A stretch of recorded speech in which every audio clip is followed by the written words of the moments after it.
west 3 feet at 9 seconds and south 3 feet at 18 seconds.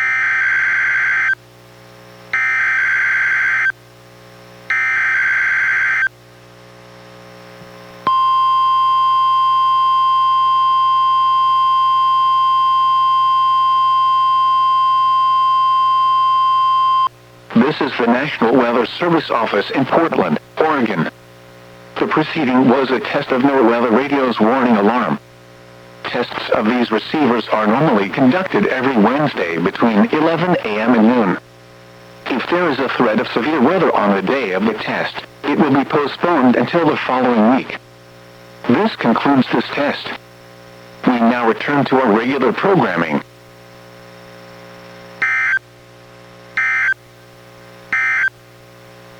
Coastal marine forecast for the waters from Cape Shorewater, Washington to Florence, Oregon